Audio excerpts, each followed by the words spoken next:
Wahai Yakut, jikalau orangmu idiot, aku tak akan pernah mengumpamakan mereka seperti monyet. Ya tetaplah manusia yang tak boleh disamakan dengan hewan. Lalu mengapa kau umpamakan azan seperti gonggongan anjing? Tidakkah kau renungkan bahwa dalam azan itu terkandung kalimat syahadat? Pengakuan atas keesaan Allah, pengakuan seorang muslim bahwa Muhammad adalah utusan Allah. Azan adalah kesetaraan, prinsip egalitarianisme yang dijunjung tinggi dalam Islam.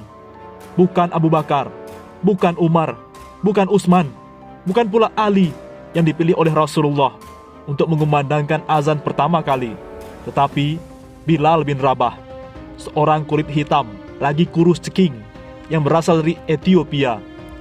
Bilal menerima amanat langsung dari baginda Nabi untuk menyeru mukmin melaksanakan sholat. Wahai Yakut, jika terlahir dari keluarga muslim, maka suara azanlah yang pertama kali kau dengarkan, bukan suara sinden, bukan suara gamelan, bukan pula suara gonggongan anjing. Saat itu, ayahmu pasti menangis haru sambil melantunkan azan di telingamu. Ia tentu berharap anaknya kelak menjadi seorang muslim yang beriman. Tapi, apa yang kau lakukan sekarang sungguh jauh dari harapan sang ayah. Azan kau umpamakan dengan gonggongan anjing. Azan kau anggap bising. Azan kau hinakan hanya mendapat pujian supaya dicap toleran. Aku bukanlah muslim yang taat, tapi aku takkan pernah melecehkan kalimat syahadat. Karena dengan kalimat itulah aku siap memasuki liang lahat. Berita kedua, gawat, Guntur Romli memotong video menak soal gonggongan anjing, bisa kena undang-undang ITE. Politisi Partai Solidaritas Indonesia PSI, Muhammad Guntur Romli, ikut berkomentar terkait pernyataan kontroversial Menteri Agama Yakut Khalil Qomas soal gonggongan anjing. Guntur mengatakan, video berisikan pernyataan menak yang beredar di media sosial itu tidak utuh, sehingga pesan utama yang disampaikan menjadi kabur. Dia menilai, pemotongan video itu justru membuat gaduh dan terkesan menggiringnya ke persoalan SARA. Ini bisa kena kasus seperti Buniyani, pasal 28 ayat 2, pasal 32 ayat 1 Undang-Undang ITE, memotong seenaknya pernyataan orang di bagian-bagian tertentu untuk memancing isu SARA, tulis Guntur Romli. Guntur mengaku memiliki pernyataan lengkap menak yang kini menjadi buah bibir di masyarakat. Kata dia, video asli pernyataan menak berdurasi kurang dari 3 menit, sedangkan yang beredar di media sosial hanya 30 detik. Saya punya pernyataan Gus Yakut 2 menit 58 detik. Dia kasih contoh, tidak hanya soal gonggongan anjing, tapi juga suara-suara mesin truk, toa di rumah-rumah ibadah agama lain, tuturnya. Selain itu, Guntur mengkritik media mainstream yang menggunakan judul clickbait dalam memberitakan pesan menak tentang surat edaran SE nomor 05 tahun 2022 tentang pedoman penggunaan pengeras suara di masjid dan musola. Guntur menyarankan menak melaporkan judul media massa yang dianggap merugikan Dewan Pers.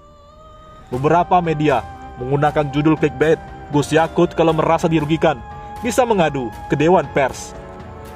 Netizen pun angkat bicara, dasar penjilat, dah jelas-jelas original, masih aja ngeles. Ntar kamu diangkat jadi dirjen lah. Hahaha. Berita kedua, gawat, bela menak Yakut. GP Ansor akan laporkan balik Roy Suryo. Ini pencemaran nama baik, fitnah. Laporan Roy Suryo malah ditolak. Gerakan pemuda GP Ansor bereaksi terhadap tindakan mantan Menpora yang melaporkan Yakut Khalil Qomas ke Polda Metro Jaya terkait membandingkan suara masjid dengan gonggongan anjing. Kepala Divisi Advokasi Ligitasi dan Non-Ligitasi Lembaga Bantuan Hukum Pimpinan Pusat GP Ansor, Dendi Zuhairil Finsa, menilai tindakan Roy serampangan. Ia bahkan menduga ada niat lain dari laporan tersebut. Roy Suryo jelas serampangan dengan seenaknya melaporkan menak ke polisi. Memang siapa Roy Suryo itu? Dia hadir langsung atau tidak pada saat menak membuat pernyataan di Riau? Apa dia ngerti konteksnya? Apakah punya motif ingin mengadu domba umat beragama? Kata Dendi dalam keterangannya Kamis 24 Februari. Hati-hati, nanti bisa berbalik ke dia. Dan kita juga bisa laporkan dia terkait dugaan pencemaran nama baik dan fitnah, tambah dia. Roy Suryo sebelumnya melaporkan Menak Yakut ke Polda Metro Jaya atas dugaan pelanggaran pasal 28 ayat 2, Jo pasal 45 ayat 2 Undang-Undang ITE, serta pasal 156 KUHP tentang penistaan agama. Namun, laporan itu ditolak.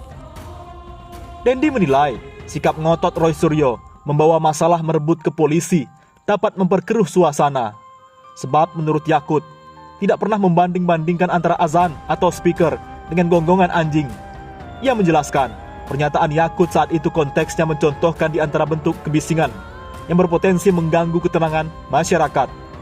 Di sisi lain, media massa yang melakukan kesalahan penulisan ini pun juga sudah memberikan klarifikasinya. Kami hakul yakin, laporan model-model semacam ini tidak akan ditindaklanjuti oleh kepolisian, jelas Dendi. Dendi menilai laporan Roy Suryo sangat lemah, sebab laporannya hanya berbasis video yang sudah dipotong-potong sehingga tidak utuh. Apalagi, Roy Suryo ini kan bukan ahli bahasa, bukan ahli hukum, bukan pembuka agama Islam. Dia juga pernah tidak tabayun dulu ke Menteri Agama. Tahu-tahu membuat laporan polisi setelah melihat video keterangannya. Meski begitu, Dendi paham membuat laporan polisi adalah hak setiap warga negara dan dilindungi undang-undang. Namun menurutnya, materi laporan tidak boleh serampangan. Lebih buruk lagi, tambah dia, jika laporan itu ditunjukkan untuk mengadu domba masyarakat dan mengganggu ketentraman serta ketertiban. Kepolisian tentu perlu menimbang motif dan itikat pelapor. Pelaporan polisi tidak boleh didasari itikat buruk dan motif jahat yang bertujuan semata-mata merusak nama baik terlapor. Saat ini, LBH GP Ansor juga tengah mengumpulkan bukti-bukti pemotongan video terkait pernyataan Yakut. Video itu diduga sengaja dibuat untuk memframing agar menimbulkan rasa kebencian di masyarakat.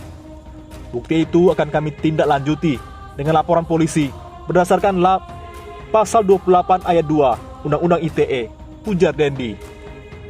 Netizen pun angkat bicara. Ya ampun, laporan Roy ditolak. Ntar laporan GP diterima. Yang masuk bui malah Roy. Sungguh nasib. Netizen pun membalas Junaidi Jun. Tong sor. Mau melaporkan balik dengan delik pencemaran nama baik mah harus dibuktikan dulu laporan Roy Suryo benar atau tidak di pengadilan. Kalau benar, piye Jal? Aduh,